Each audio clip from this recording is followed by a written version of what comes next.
The Iron Game Chalk Talk podcast is brought to you by the following sponsors: EliteForm.com, IgnitionAPG.com, PlayUSA at PLAEUSA.com, and Sorinex Exercise Equipment at Sorinex.com. And now, the Iron Game Chalk Talk podcast. Welcome to Iron Game Chalk Talk with your host, Ron McKeefery. Every time our athletes walk into this weight room, they're going to be pushed to the max. Let's go! Everything you got! On this podcast, hear Coach McKeefery's straight talk about training, featuring the top strength and conditioning professionals from around the world. And now, here's your host, Ron McKeefery. Hey guys, welcome back to Iron Game Chalk Talk. I'm your host, Ron McKeefery, and this is episode number 139. Got a great guest for you today. Mike Bewley is the strength coach for the Georgia Tech basketball program, and we first met a couple years back. He had a great nutrition. He gave a presentation, has a product, Nutritionist, that does some online nutrition education for strength coaches, and I thought it was a fantastic deal and did a great job with it. We've used that. We've used it with our athletes, and really good, cool thing to check out. We'll make sure to link that up. But wanted to have him on the show. He had just presented at San Antonio at the NSCA Coaches Conference on dynamic warm-up movement assessment that he does with his athletes. And, you know, as it's been said on the show a couple times, you know, a lot of people use their warm-up as an assessment tool, and he's been able to. He created a DVD a couple years back and turned it into an online program that is launching this week. And just before I forget, he has given $25 off for any Iron Game Chalk Talk listener as well. You just got to go to www.dynamicwarmupscreen.com/IGCT. And during the launch week, which is the week that this episode comes out, I think they're giving $50 off the normal price and then $25 off of that for any Iron Game Chalk Talk listener. So I'd make sure to check that out if you're interested. But I wanted to have him on the show. He did a great job at his presentation at the conference. And so we dived into that. We talked quite a bit about how he uses that with his athletes, and he's integrated it, and where the origins of it had come from, and just a great conversation. And again, as we talked quite a bit about on the show, being a strength coach, successful strength coach, being all a technician, a manager, and an entrepreneur, and Mike does a great job doing all three of those. And so I know you're going to get a ton out of this episode. Before we do, I want to make sure we recognize our sponsor for this episode, Ignition APG. They are in full force with their combine prep program, and they're one of the best. They do a fantastic job, and like I said, if you're following them on social media, then you're seeing all the different things that they have coming out. I think today I was just seeing that they were training a couple of the WNBA Player of the Year and some things along those lines. But just a fantastic company. But they have a speed system certification that they put on in April. They do some on-site certifications as well. So if you're looking for, as a staff, you're looking for a continuing ed or just some advanced education in the topic of speed, they do a great job of it. I'm certified through them, like many others, and I couldn't recommend it enough. But check them out. Go to ignitionapg.com. Check out not just their certification, but the different products that they have. And just a company that does it the right way, mind, body, and spirit, all the way around. So can't say enough great things about Ignition. So check them out. Want to get to this episode. Know you're really going to enjoy it. We'll see you on the other side. All right, guys. Excited to have Mike Bewley with us. Mike is strength coach for basketball at Georgia Tech, and I've got a chance to get to know him over the last couple of years. And when you guys. With my book, talking about the technician, the manager, and the entrepreneur, what I've really, really enjoyed getting to know about Mike is he's a fantastic technician. He's a great manager, has to manage lots of different people, but he's got a very entrepreneurial type of spirit like I do, and he's found different ways to make his situation at Tech much better by thinking entrepreneurially within the program. And so he's gone out and created solutions to problems that he's found, and then turn around and found ways to create some additional revenue streams as well. So, man, I appreciate you being on the show, bud. Coach, thank you, man. I watch the show all the time. It's a real honor to be on the show. So a lot of great coaches. So I'm ecstatic to be here with you, man. Really appreciate the opportunity. Thanks a lot, buddy. Well, hey, let's jump into it, bud. You got a unique journey. So tell us a little bit, Reader's Digest version, how and why you got into strength and conditioning, and then kind of the path you took to get to Georgia Tech. Yeah, I never dreamed of being a strength conditioning coach. I didn't even really know that the profession existed. I started in '98. I was at club lacrosse, club soccer. Of course, we were the redheaded stepchildren in the athletic department. We played everybody in our conference, but we weren't NCAA sanctioned. So once I figured out I wasn't going to – what's that? What school was that? Eastern Kentucky. Okay, Eastern Kentucky. Eastern Kentucky, yeah. So once I figured out I wasn't going to be pro in either one of those things, I figured I better get myself in gear and start working towards my degree and really focusing on that. So and around that time, Coach Curry was fired at University of Kentucky. Mm-hmm. So I was working personal training at a local YMCA, and one of the graduate assistants, came there as an athletic or fitness director, and that's when I was opened up to the door of strength conditioning. Really, he started teaching me, saw my passion for training and stuff, and learned all of this. And I spent about a year learning underneath him. Well, maybe about 6 months, and then his old assistant, Aaron Shelley, who was at University of Nevada out in Reno, contacted him and said, "Hey, listen, I need a graduate assistant. Get out here." He said, "Wait a minute, my wife's pregnant. Not going down that path again. I'm set." He said, "But I got a kid here. You need to check out." Right. And in fact, you saw at the show Leanne Blinn, which was Cataldo at the time. She was an assistant with Aaron there, so that's how her and I kind of had a relationship before. So first time they'd ever done a graduate assistantship at Nevada. And I did the interview, did 3 interviews actually, and didn't hear from Coach for about 4 months. So I thought, I didn't get it. And I actually got back from a job interview back down in Clearwater, Florida, at a private sports conditioning studio. And Coach actually called and said, "Hey, Mike, sorry it's taking so long. You want to do this?" And I said, "Absolutely." I said, "When do you need me out there?" He goes, "Yesterday." So college roommate, we jumped in the car and 2 18-hour drives straight out there, and that was it, man. I was hooked after the first day. I was like, this is what I wanted to do. So that's awesome. After that, I had an opportunity. Was there for 4 years, getting my master's, and then got opportunity to was at a strength conditioning conference in SCA, and got to Georgia Southern. Had a backpack full of resumes and said, "Hey, I got a degree and I'm ready to go." So did an interview there, got the job, and then waited a couple of months before HR approved everything, and then I was out there. And then always kind of proud of myself on being a football guy. Thought I was going to be that, and just never really materialized. Opportunity for University of Dayton came open. I went up there and did an interview, and it was a pretty exhaustive interview. I was in the interview from 7:30 in the morning to 5:30 at night. Wow. And by the time I left there, I said, "Man, I really hope I get this job." And was fortunate enough to do that. That was 11 years ago, and I've been with Coach Gregory ever since. He and I got a great relationship.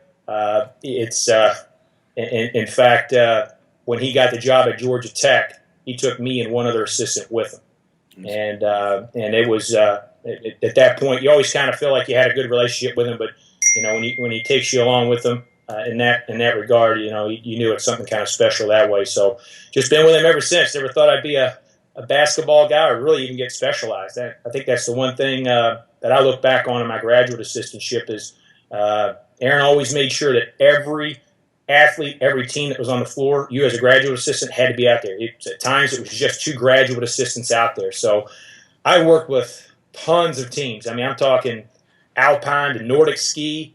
Some teams that people won't even be able to hear up, boxing, right. Everything. So I think that made me a really diverse coach. Sure. Feel comfortable teaching anybody, and really, I don't care if you're an underwater basket weaver. We're going to be awesome. We're going to be great at what the heck we do, and we're going to be the best and strongest with that. So those are the big things I take away. As obviously as I've kind of moved through my career, and when we have interns like that, I try to tell them, say, "Hey, get involved with as many sports as possible as you can. It's only going to help you as a coach and help build your resume. No doubt. And in that process, I mean, I would assume, just like we all have, and one of the things I like to do on the show is to point out other people's mistakes, because I think that helps helps you avoid making those mistakes, and if I can avoid those landmines, those tripwires, I think hopefully I can get to a place a little bit faster. And so what do you think was the biggest mistake that you've made in that journey as a strength coach, and how did you learn from that? Boy, we could make a whole show of this. One thing, I'll go down kind of a list and I'll elaborate on maybe one or two. I think number one, I did a really poor job of networking in the very beginning, just getting outside my comfort zone and going up and introducing myself to coaches. I think that's one of the big things that kids are trying to get involved in this process. I'm sure you get calls every day. How do I get started in this profession? Mm-hmm. So go up and introduce yourself. Tell somebody that you're really passionate about it. So that's the one thing is once I got in there and did it, when I'd go to conferences, I felt really intimidated in going out to introduce myself. I just kind of stayed within my circle of friends, circle of coaches that I felt comfortable with. And so that would be the one thing that I think if I could pass along a big piece of advice is call up coaches, talk to them. Not all of them will call you back because we're super busy, but the ones that do, I mean, those types of relationships, you'll make it unbelievable. And obviously being at conferences, really step outside your comfort zone, go up, talk to coaches, and just ask them, what do you do at your program? And God gave you 2 ears and one mouth. Just listen and take it all in. I think the second thing is you can have the best strength program in the world, and I say that meaning that God Himself could bestow you with the best strength conditioning program. But if it's poorly organized, and it's not going to work. And more importantly, I get calls all the time from coaches that say, "What do you do at Tech?" or "What did you do at Dayton?" or blah blah blah. I think that's a coaching colors by number. That's a copycat. I think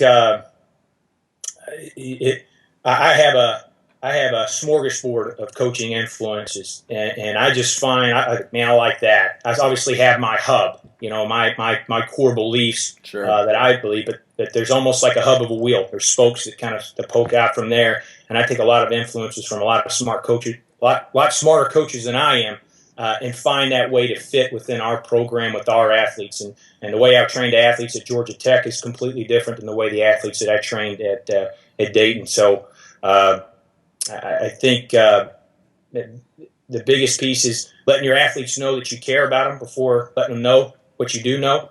That's probably one of the biggest pieces of advice that I got. I thought, I put my nose in a book and learn all this and this and this and this. Well, yeah, theory's great, but you got to put it into practice. And I think over the years, the biggest reward for me is getting a group of men to believe in what you believe and follow you. Right. Follow along with that.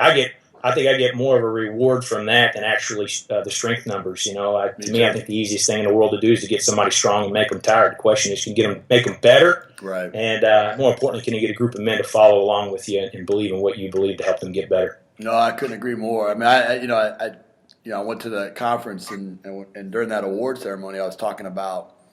18 years ago, I was in that same conference, and I talked to one person in the entire conference. And so I would echo that. I mean, just get out and introduce yourself. I think the best thing you can do, and I tell people all the time, is to draw a 50-mile radius to where you're at and visit every single strength coach in that 50-mile radius. Because you never know. I mean, it could be the guy that's at whatever podunk you that you don't think would ever be able to help you. But that, this is such a fraternity of coaches and they're some of the best ones at the smaller schools. And so getting out and meeting coaches and networking is critical. And you talked about principles. I mean, I'm a principle-based principle-based strength coach, not a philosophy-based strength coach. And so, having that hub like you talk about, I couldn't agree with you more. How we kind of came to know each other and one of the things that really is unique about you and I think is inspiring is that, like I said, that entrepreneurial type of mindset, not so much from a standpoint of like I'm going to go out and be a CEO type deal, but from finding creative solutions to problems that you found. One of the problems that you found was nutrition with your athletes, and so, you started kind of addressing that issue, and then it kind of led to a product, Nutricarina, which we'll link up, but it's kind of an education program that you've put out there for coaches. And so talk a little bit about the gap. Why did you feel that there was a need for you to get involved with nutrition as a strength coach, and then kind of what led to that becoming a product and a company for you? Sure. Well, it actually started back when I was a graduate assistant. Aaron was a nutrition specialist in nutrition through International Sports Science Association, and I'd always had an affinity for nutrition. Always looking at ways to enhance the work that I'm doing in the weight room and pairing and bridging that with the athletes. And that once I got my certification to that, obviously I tried to take all that knowledge and pour it into my athletes. Right. And a couple of epiphanies along the way. Drinking water through a fire hose, right? Yeah. A couple of epiphanies is I'm super passionate about nutrition. My athletes aren't. They don't give a damn. And so, in fact, I actually ended up coming up, once I realized that, I bring the kids in and talk to them about nutrition. I realized that they didn't need to know what I need to know. They just need to know essentials of nutrition. Right. Things that they can take that are really tangible and be able to go out and apply with it. And another epiphany for me was realizing that I control the environment in the weight room, and the coach controls the environment in the court or on the field. The reality is the athletes have to be making more informed, meaningful, and purposeful decisions about their health and nutrition when they're away from us. That's upwards of 20-plus hours. So they don't have that mindful or watchful eye in the weight room. If we ain't getting it done, guess what? We'll make sure we're getting it done right. We'll start over if we have to. Same way with the coaches. But nutrition, the guys are kind of on an island there. So I wanted to be able to figure out a way to empower them, make meaningful and purposeful connections as it relates to their health and performance goals. With that, tried to just really started looking at millennials and a lot of the sciences out there, a lot of pedagogical, andragogical information that was out there, books. I'm a huge, listen to books all the time. I'm not at the pace that you're at, man. You're unbelievable. You're a machine. But trying to take that information from a business perspective and apply it to my coaching, and then try to create something around that. So the one thing that we ended up figuring out is the athletes needed the education. No one wakes up in the morning and says, "Coach, I'm going to eat like crap today." No one says that. Right. No one has that demeanor. But the reality is they don't understand. And the perception oftentimes by the public and even sometimes even us as coaches is our kids are eating great. They'll eat great because they want to do these things. And the reality is they're bombarded with the same misinformation as us as a general public. Right. So not only do we have to teach them, but we have to dispel a ton of misinformation and notions about nutrition. So, and even sports nutrition is an even more of a wrinkle to it because there's a lot of other things that go into play on that. The nutrition needs of an athlete versus a regular person. So, really the reason why I continued down that path, obviously it's important, but I really think there are 4 dimensions to athlete development. And one is mental, right? You got to be mentally tough. 2 is the performance piece. That's the one where we as coaches live. We live in that world. We read tons of books. We talk to coaches. We go to conferences specifically about those types of things. We live and breathe the performance side, from agility, speed, conditioning, the weight training, all that stuff. And the reality is really the mental piece is fatigue makes cowards of us all. So if we can forge our bodies, then we can impose an indomitable will on our opponents. And there's truth to that, but I think we're really missing the mark on the mental piece. Sports psychology, I used to call it sports ambiguity. Didn't really understand it, so if I didn't understand it, I'll make fun of it, which is what we always do, right? But come to really understand that, and I'm going to go off script here a little bit with the nutrition, but I think a great resource is Dr. Seligman's Learned Optimism. And he talks about there are really 3 dimensions within the cognitive dimension of people. There's the permanence, which really determines how long a person gives up. How long does that stay with that person? There's a perseverance, determines how long failure affects that person in their life. And then there's a personalization with it. It determines how a person feels about themselves, just how they feel, reserve themselves and see themselves within a team, they see themselves within their family, really just within the world. And so I think if we fail to understand how an athlete's psychological response to success and failures, it kind of leaves us ill-equipped to assist through a course of a nutrition program and even coaching. So if I know how an athlete is going to respond, if they're already hard on themselves, what good is it for me to raise my voice or even get on that athlete maybe in front of the group? Maybe I need to take a time out, and when that session's over, maybe pull that athlete in individually. It gives me an insight there. So I think, again, those 4 dimensions: mental, performance, but the 1-2 dimensions that I think are really aren't addressed to the degree we do the performance piece is nutrition and rest and recovery. Right. I think with the NCAA, and especially basketball, these athletes are asked to do more and more and more and more year-round. I remember 11 years ago when I started just doing basketball exclusively, it was a lot like football. You had them in the summer, and you gave the team to the coach in August, and it was yours. Right. Now, basketball is a year-round sport. And so a lot of that's kind of taken away. So we keep asking athletes to do more and more and more at the expense of rest and recovery, which is, as I tell my athletes in nutrition, you're not getting stronger in the weight room, you're getting weaker.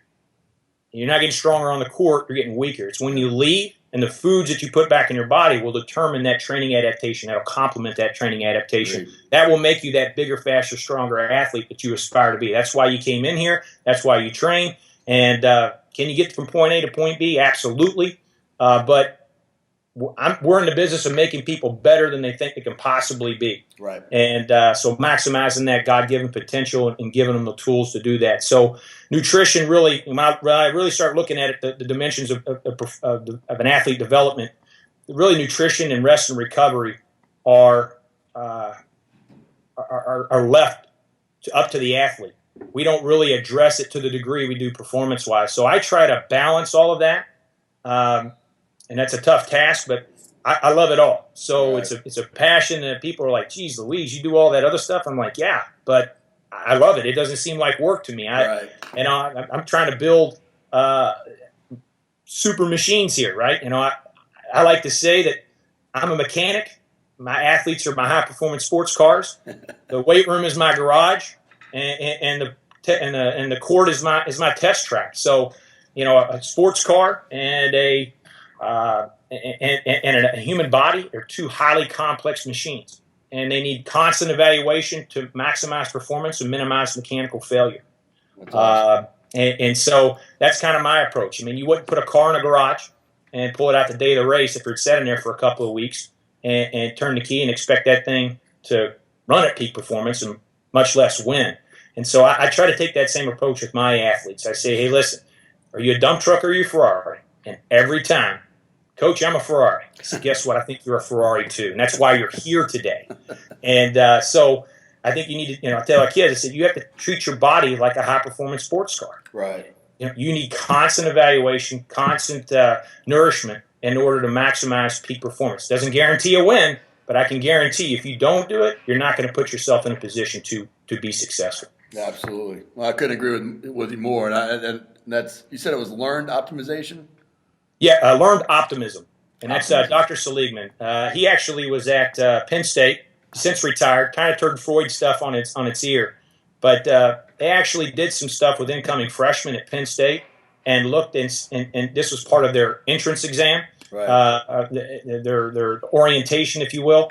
And they identified kids coming into Penn State that were pessimistic, who didn't have a real high opinion of themselves, and immediately they were able to put those kids in programs. And that's a nice thing about him is he teaches you how to teach your athletes, how to teach a person, how to teach kids, how to take a more optimistic, a more healthy approach to yourself in the world, your perception, your personalization, your perseverance, your permanence within yourself. So pretty unique stuff. No, I'm gonna have to check that one out. I haven't read that one.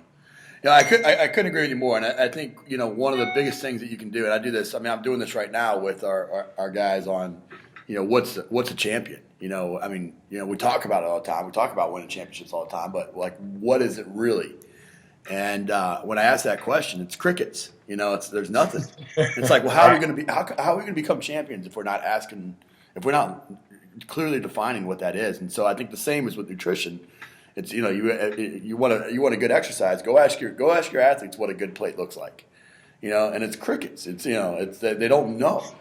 Yeah. And so what I found using NutriCorean, which I thought was fantastic, is athletes are they're competitive and they're driven, and when armed with a little bit of information, they're hungry for it. Sure. And so when you start working through the steps of really finding and teaching what basal metabolic rate is, and figuring out what your caloric expenditure is and things along those lines, and really kind of putting it in terms that they understand, then it's they're going to be the ones that are going to be in the lunchroom saying, hey, do you know what your BMR is? Because they want to one up somebody. And so that's what I found. What they really, when you take the time and you educate and they understand the why, then all of a sudden it becomes a different approach. And so I think I would encourage everybody to check that out.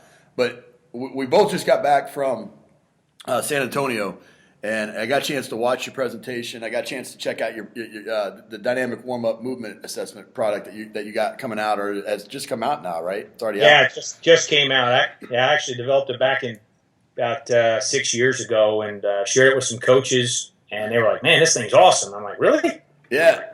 Okay, so yeah, so I started sharing it with more and more. I think it's and I think what a lot of coaches, and I've asked this question before, kind of where do you if you don't do a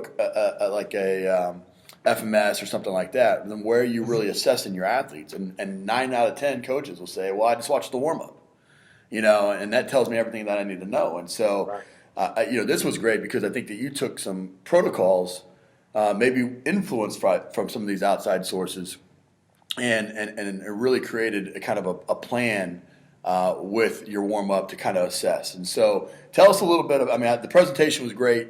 Tell us a little bit about what is the dynamic warm up movement assessment? Sure. Well, and I think you touched on it already. The one thing is if every coach is already doing a dynamic warm up, and I tell coaches or ask coaches, are you doing a movement screen? They say yes or no. It was interesting. We did some live polling in the presentation. The people that are doing movement assessment don't have time, and people who aren't doing it don't have time. Right. So I thought that was very interesting, right? So the reality is time is the most precious commodity. I always say I don't need a bigger weight room, and I don't need more weights. I need more time. Right.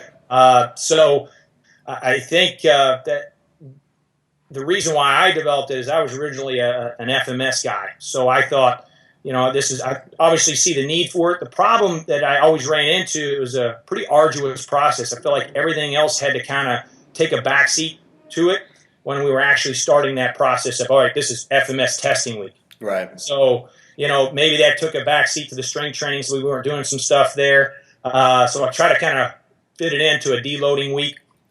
But it became a kind of a process. It was individual. And I wanted to kind of see what happened between them. How is this athlete moving? I do it once every 4 or 6 weeks. I think the average at the conference we did the live polling was once a semester. Right. So that's a long time. What if you're not doing something right, or if the athlete isn't up there? You test them and you retest them, there's no change. Sure. You're like, well, crap, I missed a huge opportunity. So I wanted more of an iteration, either weekly, and more importantly, you can actually do it daily. We were doing a warm-up every single day, right, especially being in season. And it gives me kind of an iteration of exactly where that athlete's at, a snapshot, if you will. We're talk about the big talk now, it's auto-regulation with strength training. Why can't I do an auto-regulation with mobility? Sure. Where are you at that particular day? Maybe based on minutes played or the workload in practice, things are going to be tighter, things are going to be stiffer as a result of that. So in that particular instance, we can take a snapshot. So in that warm-up, that dynamic warm-up, I have specific unique movements that I look at. I look at really at joint segments. And what I call them are kinetic chain segments, because with the ground up, and the foot needs to be stable, the ankle needs to be mobile, knee needs to be stable, hip needs to be mobile, core stable, T-spine mobile. And you have this stability-mobility continuum. And that happens in sports all around. If I'm on the football field, or even if I'm getting ready to get set with a screen, I'm going to absorb that energy. So I'm going to be stable and strong. Whereas if I'm trying to get away from a defender or avoid a tackle, then I'm going to be using mobility to create that. So you kind of have this mobility stability continuum that's constantly going on in order to maximize that performance, that human machine. I think you have to address all those at all times. And so let's take the hips, for example. That's traditionally supposed to be a mobile area. I can tell you right now, when my freshmen come in, that is not. Right. In fact, actually, I always joke with them. I say, how do you use the restroom? You using the handicap stalls? You're like lowering yourself down with a boom, like you can't even get in a squat position. So, and basketball players are the worst at that, right? So, and again, if that joint's immobile at the hips, well, I've got that wedge between two stable spots, right? The Right. knee and the trunk there. Efficiency is going to be compromised, and performance is going to be compromised. And then obviously a susceptibility to maybe a non-contact related injury, but more chronic or more acute, just aches and pains as a result of it. So, and I think one of the things that we do is really address from the knee down in the DWMA, which is really the foot and the ankle. We've kind of refined that in such a way that, if the hips are tight, chances are the feet are messed up. Something's not going on down there right. I'll use my sports car analogy. If you could have a straight line V8, that thing souped up 500 horsepower, the whole deal, have high octane fuel, let the air out of the tires and see how well that thing runs. Right. So, and I kind of equate that to the feet. If the feet structurally aren't set, the ankle mobility isn't there, you're just going to wreak havoc up that kinetic chain. And athletes are great. That's what they are. So they're going to compensate those movements in order to attribute that. So with the warm-up, we just look at key segments. And we don't sort out at a 1, 2, 3 or a pass-fail. It's just, you're a coach. Use your coach's eye to be able to look at that and say, you know what? That doesn't look right. And again, instead of doing it individually, just look at it globally. Have the guys doing, I think one of the things we put out on the latest one was a quad table reach. Just looking how that athlete's able to stabilize. Are they hopping around, or are they actually be able to keep their hips square? What kind of extensibility do they have in the quads? Are they able to get into a flat table position? It's stuff that people have already been doing, but like you said, we just said, hey, listen, look at these particular segments, see if they're working. If they're not, if there's some sort of a movement deficiency that you notice, just mark that, and then you can, if you have time, you can do that individually with the athlete, or if you notice it globally with the team, just address it with the team entirely. And that's the other piece is, okay, let's do a movement screen. How the heck do I apply movement corrective exercises? And really, I want to emphasize movement corrective exercises. They're exercises. You need to coach up the correctives with the same intent as you do your squat. Right. I mean, if you're not, I see, it's kind of like, we just do a check off with that. Well, I did a movement screen. Now I give them these correctives, and I don't. You have to be a technician with that, because those little nuances are going to make all the difference in the world with that athlete. And let's be honest, if you take the time to do that, the athletes, that resonates with them. If you're just haphazardly going through it, the athlete's going to say, well, hell, this probably isn't that important, and I really buy into this. Right. And so I hear that a lot. It says, well, movement screens and that kind of stuff, they don't really work, or they're not necessary. Whatever your dogma, whatever you believe, I think you have to assess at some point. Some people assess with a squat. I think that's just one joint segment that you're looking at. There's multiple in there, but there's a whole lot of T-spine stuff that you can look at. There's all sorts of stuff. So I'm rambling. I could talk about this a lot, but that's essentially the program. So, just so everybody has a kind of a clear picture, give me a sample of a dynamic warm-up that you're using as an assessment. So let's just do, I think probably a universal one is, let's do inchworm. I think where you walk yourself, your athlete walks their body out to plank position. I actually do into a hyperextension where they're arched up. I just want to see thoracic extension. I want to see abdominal extension. I want to see if they actually get up into that position. And then if you wanted to, you could even do a push-up in there. And doing that push-up, we're looking at core stability. We're looking at shoulder stability. And then being able to walk the feet up to the hands. A lot of athletes get up there, and instead of being folded in half, they look like a V. Their Right. feet can't get up to their hands. So there's hamstring extensibility right there to be able to see that. Just those kind of simple things. So how would you grade that then? I would look at that and say, so if the athlete wasn't able to come down into an inchworm and do a push-up, I would say we need to work on core stability, Right. core strength. If they can't walk their feet up to their hands, or at least their fingertips are on the floor, we got to work on hamstring extensibility. We got to work on hamstring mobility. If they go down into that upward dog and then that hyperextension there, and they get pain in the lower back, that's a red flag. I mean, I'm referring them right to the athletic trainer. Right. And the same thing with the quad table extension is, you're literally standing on one leg, you have an opposite hand, opposite foot, and you're out into a plank flat position. How well is you able to hip hinge at that point? So you're looking at not only just a movement, but you're also looking at the agonist-antagonistic movement of that. You're looking at hip flexion, hip extension, quad extension. And so a lot of times when the athletes get in that position, their knees are pointed down. They're not able to get out into that flat table position. I don't feel like I need to stand up and demonstrate this. But again, and it's just looking at that saying, oh, well, that athlete can't get in that position. One of the other things we do is a downward dog, heel raise. And in that downward dog position, if anybody knows yoga, you have to press and extend your arms all the way out and get into this straight line for your hands and your hips are on a straight line. If my athlete can't get into that full extension position, I already know right there, wow, I ain't going to start him on an overhead squat program. He's not going to be able to hold the bar overhead. There's a T-spine mobility, there's a flexibility issue there. And then how well their calves are moving as they go down to that. They're able to press their heels to the ground. Probably some soleus problems. So if I compound T-spine with soleus, lack of soleus extension, guess what? There's a lot of things going on in the connect chain that need to be addressed there before we start doing compound multi-joint movement like the Olympic lifts and that kind of stuff. Now you're using hopefully that helps out. Are you using a scoring system like FMS 0 to 3 or? No, I don't do a scoring system. It's just you just look at it and it's a check mark. Like that athlete needs to work on. That doesn't look right. Right. Instead of assessing why, as soon as that does look right, and then I go back and I apply corrective exercises, which we actually have with the program as well. That's a big thing too with folks is they say, all right, that doesn't look right. How do I fix it? Right. But we have a whole series of corrective exercises that I have found to be really, really beneficial. And how do you implement those? Right. And so we do those within the program.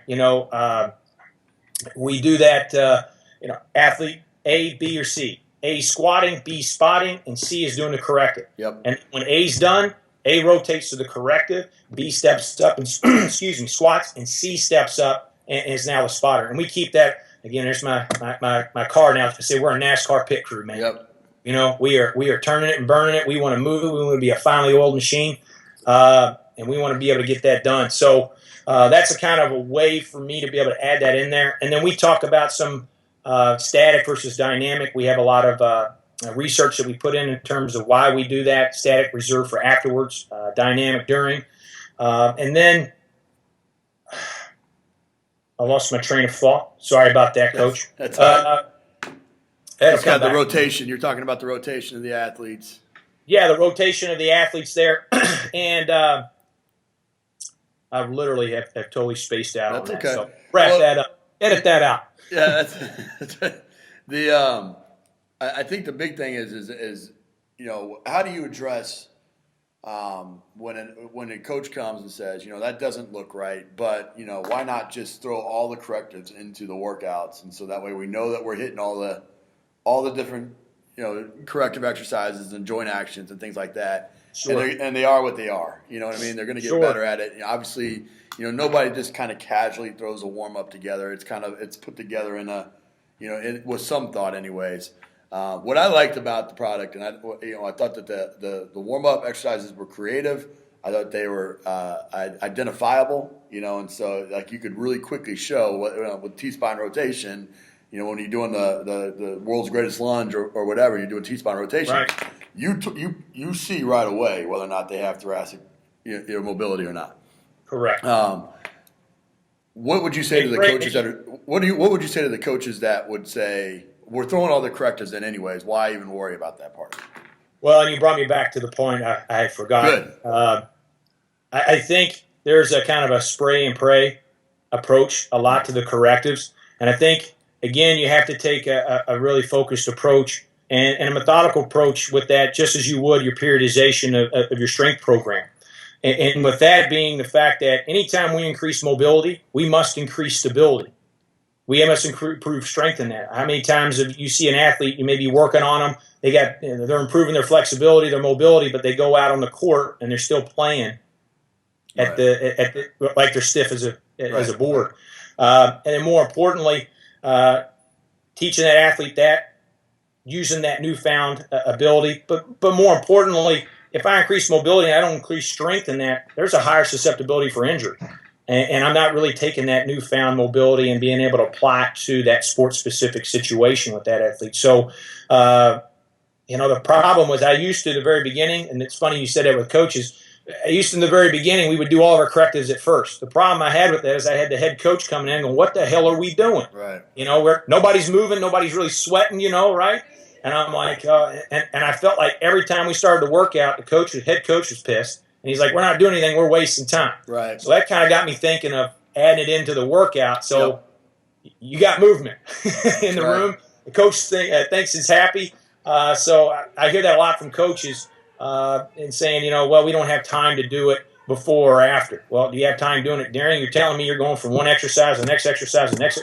There has to be a break in there, so it's kind of an active recovery. Right. But I think the big piece is that stability, mobility piece. If you're going to increase mobility, you have to increase stability. So I think a lot of coaches use the Joe Ken tier system.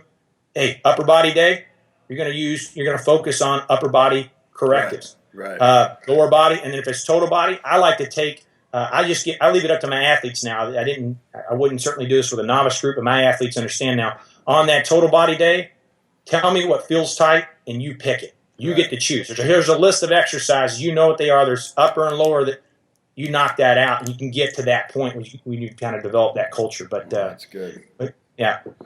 No, I thought again, like I said, going through it and checking it out, I thought it was very creative, and it's it's a fantastic way to think about your own warm up, dynamic warm up, and just making it, either find ways to think about it in terms of, like we use, for example, with our warm up. I talked to our coaches about using the PAL paradigm, the posture, arm action, leg action, and we're constantly coaching those cues. But if we're also being able to identify a muscular imbalance or a weakness or a lack of mobility or stability, great.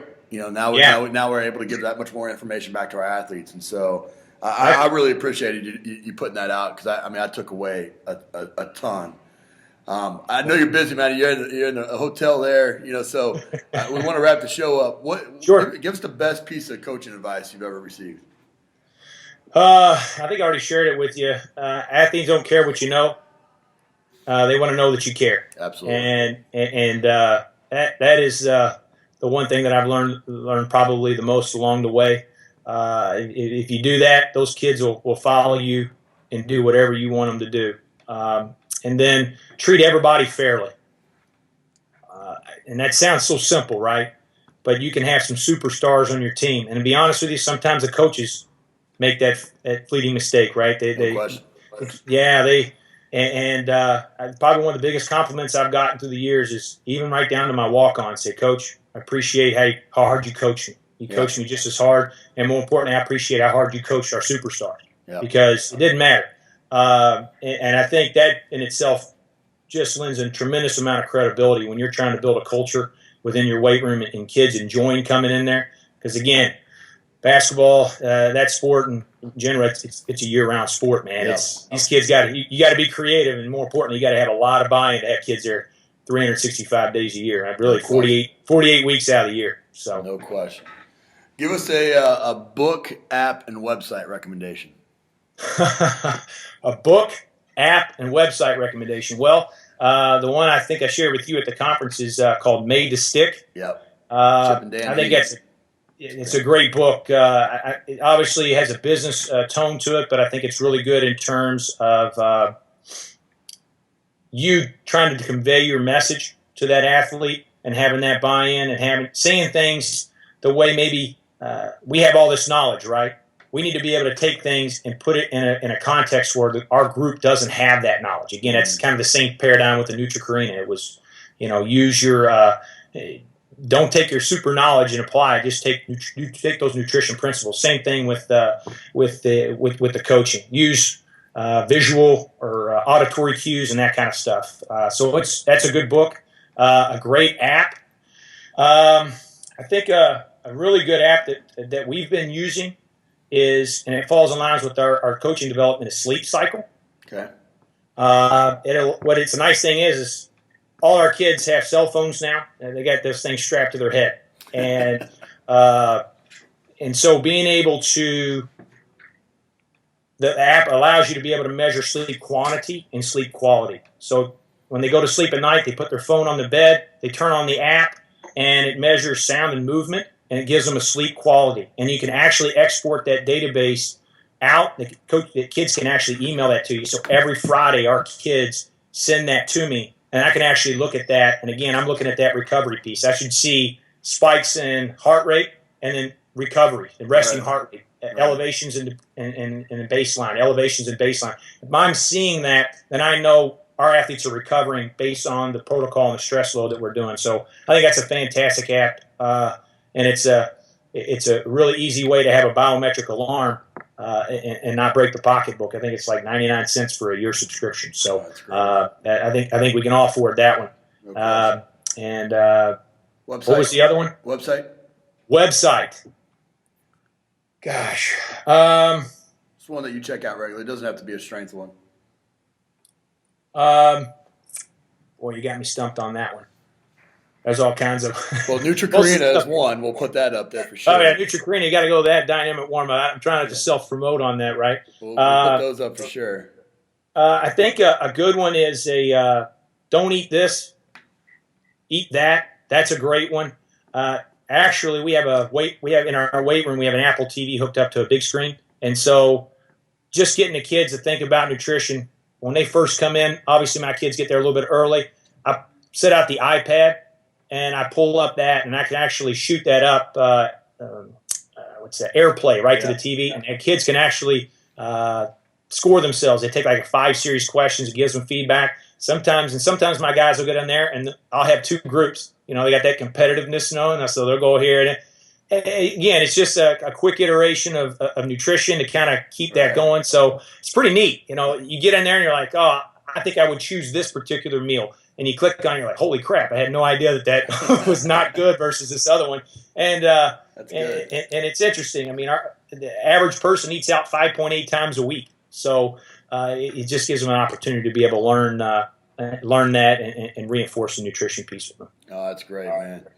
Well, buddy, as somebody that puts content out there and things like that, I mean, one of the things that I recommend, that I appreciate the most is when people, through their learning experiences, find solutions and then put it out there to the world to share, you know, and you've totally done that and continue to do that by speaking, by putting these things out, things along those lines. And, I'm just, I'm very appreciative of that. So thanks a lot, buddy.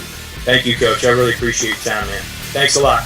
That's it for this episode of Iron Game Chalk Talk. Thanks to this week's guest as well as our sponsors for bringing this episode to you for free. Make sure to check out ronmckeefery.com where you can join our mailing list, find the show notes, including all the links and resources mentioned, and information about Coach McKeefery's other products. While you are there, please join Coach McKeefery in the comments section thanking our guest for sharing. If you haven't subscribed to Iron Game Chalk Talk on YouTube or iTunes yet, make sure to do so. Comments, ratings, and reviews are always welcome. Coach McKeefery can be found on Twitter at @RMcKeefery, on Facebook and YouTube at /Ron.McKeefery. That's it for this week. Be sure to check back next week for another great episode of Iron Game Chalk Talk.